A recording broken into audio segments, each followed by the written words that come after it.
vídeo de hoje eu vim mostrar para vocês como você pode investir para ter uma renda de R$ 700 todos os meses investindo em fundos imobiliários.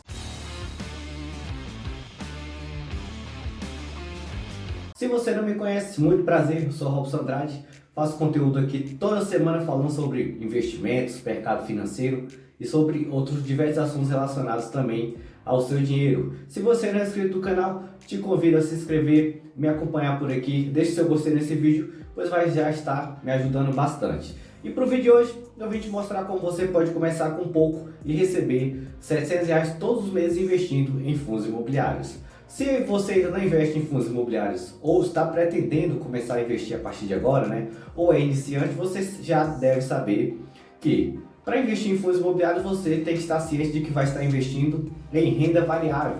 Aquele tipo de investimento onde você não consegue prever com exatidão o seu retorno financeiro, você está exposto à oscilação do mercado, à oscilação do preço e principalmente dos rendimentos, que são os valores que você pode receber, tanto maior quanto menor, através dos seus investimentos. E para que você tenha mais sucesso e consiga, consequentemente, ter mais garantia dos seus investimentos, principalmente na renda variável, você precisa de uma estratégia, você precisa idealizar uma estratégia e focar para que você possa realmente levar aquilo com mais assertividade, né? Para que você acabe não tomando prejuízo ao invés de ter retorno, o que você geralmente espera quando investe seu dinheiro. Uma das melhores formas de você conseguir ter uma boa estratégia, ter um bom resultado investindo em fundos imobiliários é compondo uma carteira de investimento onde você não coloque tantos ativos assim diluídos no seu patrimônio, né? Algo mais compacto, mais fácil de ser controlado.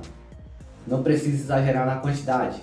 E outra na diversificação também desses ativos, né? Não colocar o seu dinheiro em um só ativo, em um só tipo de fundo imobiliário.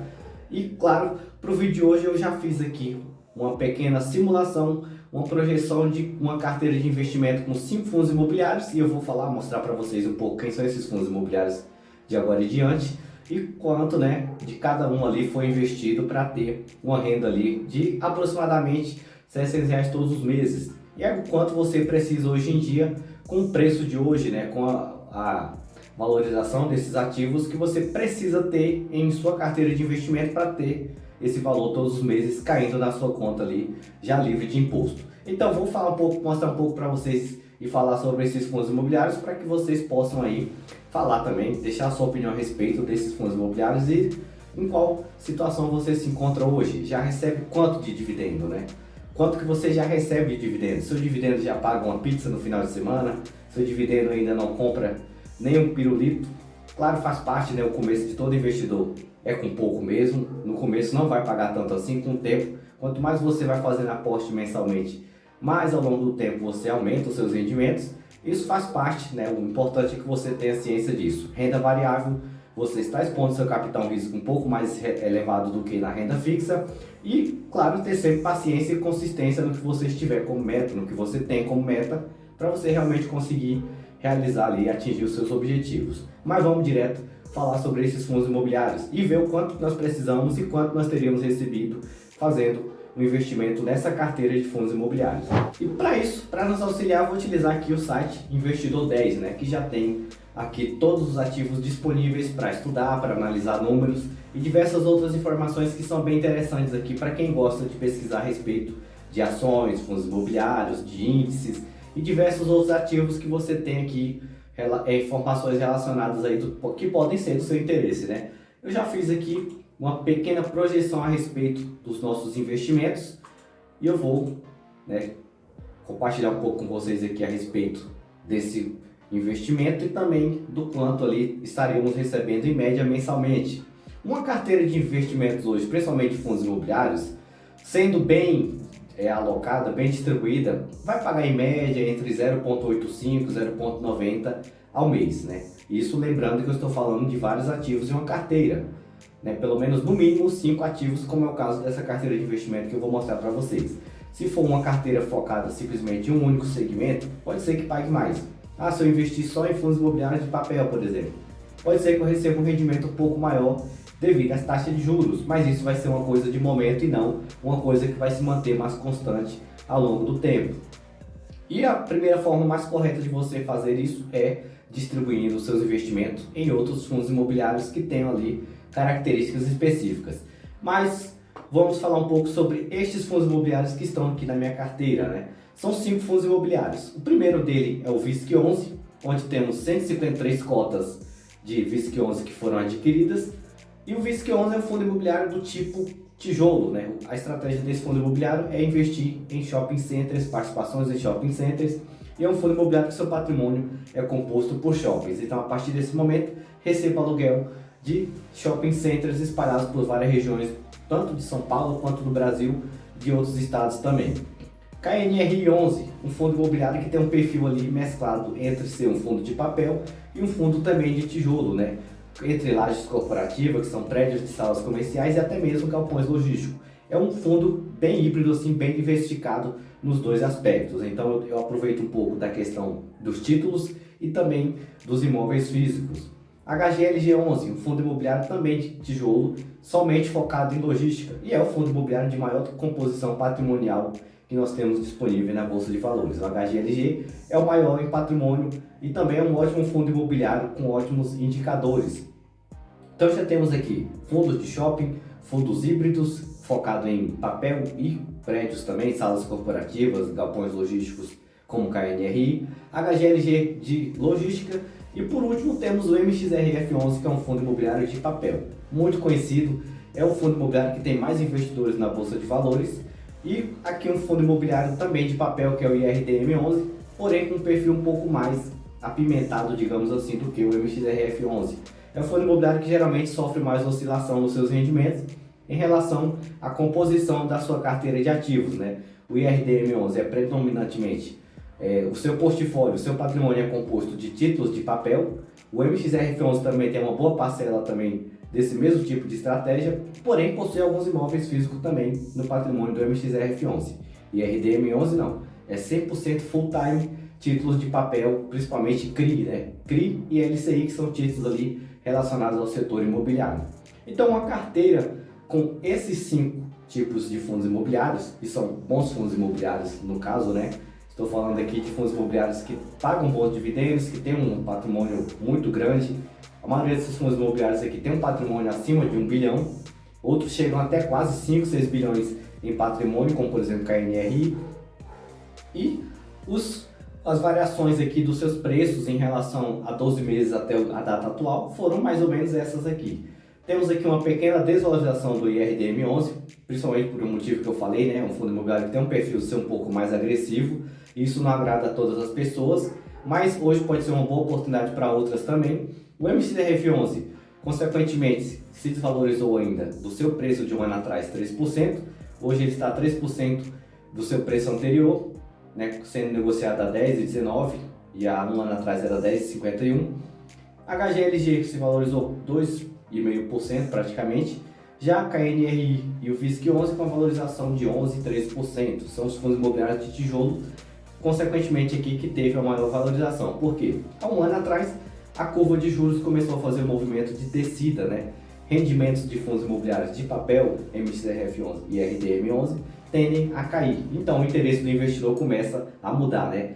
A frequência da busca por investimentos ali atrelados à taxa de juros era maior há 2, 3 anos atrás, antes da pandemia. Com a alta da taxa de juros, a maioria dos investidores correu para fundos imobiliários de papel que estavam descontados naquele momento. Começou a ficar menos atrativo, fundos imobiliários de tijolo muito mais viável e muito mais barato, começou a acontecer esse movimento. Então, por isso que a maioria dos fundos imobiliários de tijolo se valorizaram bastante nos últimos 12 meses, mas ainda tem sim boas opções aí disponíveis com preço ainda descontado, né? Não são todos os fundos imobiliários que se valorizaram, alguns se valorizaram bastante, outros ainda estão se valorizando e existem sim muitas oportunidades. Para uma carteira nesse aspecto aqui, apenas com 5 fundos imobiliários de segmentos diferentes, com perfil mais conservador, não tão agressivo assim, precisaríamos pelo menos investir para receber dividendos aí próximo de R$700 ou até um pouco mais às vezes, de pelo menos R$83 mil. Vamos arredondar para 84, né? Digamos que nós precisaríamos, levando em consideração um rendimento médio de 0,8, 0,85 ao mês, pelo menos R$84 mil para ter esse rendimento. Podemos até ver aqui no mapa de proventos como que seria o pagamento desses dividendos mensalmente durante os últimos 12 meses. Podemos ver aqui o seguinte, né? Supondo que o nosso investimento tenha sido feito lá em abril do ano passado, esses R$ 84.000, poderíamos começar a receber aqui, a partir de junho, R$ 711. Fazendo uma conta rápida aí, daria algo próximo de 0,8% ao mês. Pela mescla de fundos imobiliários de tijolo com papel, né, o rendimento ele fica mais ali dentro da média. A longo prazo, geralmente, os rendimentos são próximos de 0,8% a 0,9% ao ano, ao mês. E não rendimentos elevados de 1,2%, 1,5%, 12% ao mês, o que dificilmente pode acontecer, né? Até em taxas de juros muito elevadas, houve alguns casos de alguns fundos imobiliários que pagaram muito alto seus rendimentos, mas são fundos imobiliários que não compensam o risco, são fundos imobiliários que têm um risco muito, mas muito elevado e pode acabar te prejudicando, né? Pode acontecer uma desvalorização muito alta. Aqui temos o exemplo do IRDM11 que se desvalorizou quase 9%, mas existem outros casos que se desvalorizaram ali 15%, 20%, 30% em 12 meses. Então é um risco que, na minha opinião, não vale a pena, né? Até o seu patrimônio voltar ao seu preço de custo, o seu valor de investido, pelo menos, vai demorar bastante esse preço voltar, então você continua só no prejuízo. Na minha opinião, não compensa correr esse risco. Prefiro ter a longo prazo algo mais consistente e mais dentro, né, do normal, da normalidade, do que é realmente aceitável desse mercado, do que algo de momento. No mês eu recebo R$ 1.000 de rendimento, no outro eu recebo 200, no outro eu já recebo 500, então fica algo fora de controle. Podemos ver aqui que historicamente nos meses, alguns meses os fundos imobiliários pagariam menos proventos, um pouco menos que 700, outros meses um pouco mais que 700, como é o caso aqui de julho, né, que teria pago ali R$ 821. Por que isso acontece? Porque a carteira de investimento, os fundos imobiliários tendem a se comportar diferentemente dos seus resultados, da questão das taxas de juros, dos resultados que oscilam de acordo com essas taxas de juros também, principalmente fundos imobiliários de papel, né? Podemos ver, por exemplo, aqui só os rendimentos do IRDM11. Em maio eu teria pago R$ 186 somente a quantidade de cotas aqui referente ao IRDM. Aqui em alguns meses pagou menos, como por exemplo setembro, só R$ 150, então já teve uma queda relativamente de R$ 30 dos rendimentos. Em outros meses pagou menos ainda, em novembro, 145. Outros meses manteve aqui uma média de R$ 150, até R$ 142 foi pago também, por exemplo, que em janeiro de 2024. Isso aqui está muito ligado aos juros, né? A como a exposição do patrimônio desses fundos imobiliários está ligada aos juros. A Selic, a maioria desse patrimônio é composto por taxa Selic, por taxa CDI, então é muito importante que você leve isso em consideração, né? Entenda que renda variável é basicamente isso. Vai se comportar, podemos ver, por exemplo, fundo imobiliário de logística. A média de rendimentos aqui manteve mais constante, né? Por exemplo, desde janeiro até o mês atual, os rendimentos da HGLG11 foram todos iguais, aqui de R$ 115. Aqui em outros meses também ele manteve a mesma média. Podemos ver que desde agosto do ano passado até agora, ele se manteve dentro da média, pagando sempre o mesmo rendimento todos os meses. Então, fundos imobiliários do tipo tijolo tendem a manter mais consistência nos seus pagamentos de dividendo. Na questão de oscilação, né? Já fundos imobiliários de papel pagam de acordo com os juros, né? De um mês para o outro, os juros podem mudar. A inflação pode subir, pode cair, CDI pode aumentar, pode baixar, Selic também pode acontecer a mesma coisa. Por isso que é importante, principalmente, você buscar ter uma carteira de investimento bem equilibrada. Eu acho que a principal dica desse vídeo é essa, e não sobre a questão de quanto receber, né? Mas sim de manter uma carteira de investimentos equilibrada para que você possa, ao longo do tempo, manter seus rendimentos ali sempre dentro daquilo que você deseja receber. E como que se consegue isso? Fazendo uma boa carteira diversificada, mantendo consistência. Como que eu consigo atingir, né? Por exemplo, eu precisaria de R$ 84.000 para ter os meus R$ 700 em dividendos, mas ao longo do tempo eu posso conquistar isso. Eu posso começar com 100 hoje, comprando cotas de um fundo imobiliário, posso começar com um pouquinho mais se eu tenho condição. Às vezes, para algumas pessoas, atingir os seus primeiros R$ 50.000 investidos vai levar tempo. Não dá para dizer que vai ser de uma hora para outra. Para outras pessoas, nem tanto, porque vai muito da realidade de cada um. O importante é começar, manter consistência e ter paciência para que você possa realmente ser bem sucedido no mercado financeiro. Se você não consegue manter esses três requisitos, eu lamento, né, informar para você que você pode acabar se aborrecendo e se frustrando bastante dentro do mercado financeiro, especificamente em renda variável. Bom, esse vídeo foi bem objetivo e bem rápido, eu espero que você tenha gostado desse vídeo. Eu vou ficando por aqui e até qualquer momento.